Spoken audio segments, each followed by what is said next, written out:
Mr. President, speaking of these shenanigans, I think a lot of voters feel that Republicans did not prepare for the fraud and the issues surrounding the 2020 election, a lot of which have not been resolved for various reasons. Looking forward to 2024, as these indictments come down the pike and you see this legal maneuvering by Democrats, are you concerned that this is an attempt to get you off the ballot? And is there a contingency plan? Because even if legal experts say that they can't do that, I have yet to see Democrats let lawfulness, pesky things like that get in the way. Well, it's a great question because they make up a story, they go with it, and then you have to fight 2 years to prove your innocence. And this is nothing different. And I'll go a step further.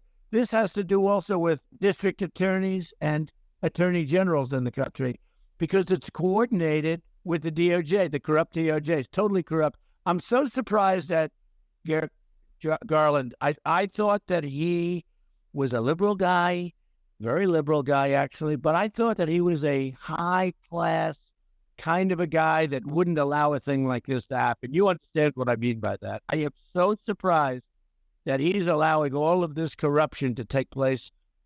I'm shocked by it. But if you look at what's going on, the district attorneys, and it even goes beyond that, they're involved in the lawsuits. I had a lawsuit by a woman. I have no idea who this woman is.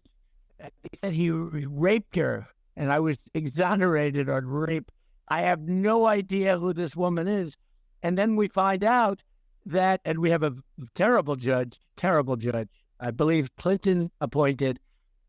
We find out that the case is backed by the Democrats and by their biggest funder, or one of their biggest funders, Reed something.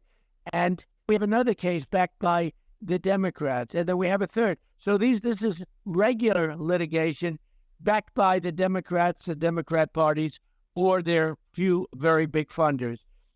So this is a whole big conspiracy when you add it all up.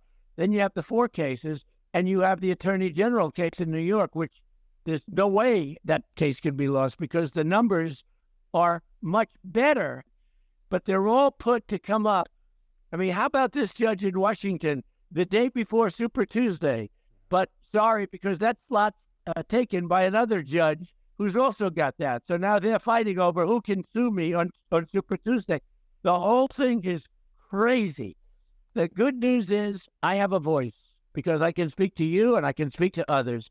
And when I speak, I'm able to put my point of view over. And obviously they're buying this point of view. But what's not to buy? They are fighting these judges, federal and otherwise, for we want the day before Super Tuesday. They've had this case for 2.5 years, almost 3 years. They could have brought it any time. They could have brought it 2.5 years ago. They could have brought it 1.5 years ago. They didn't do that. They waited. If I was doing badly in the polls, I would have no litigation right now. If I wasn't running, I'd have no litigation right now. This is election interference. They've overstepped their bounds.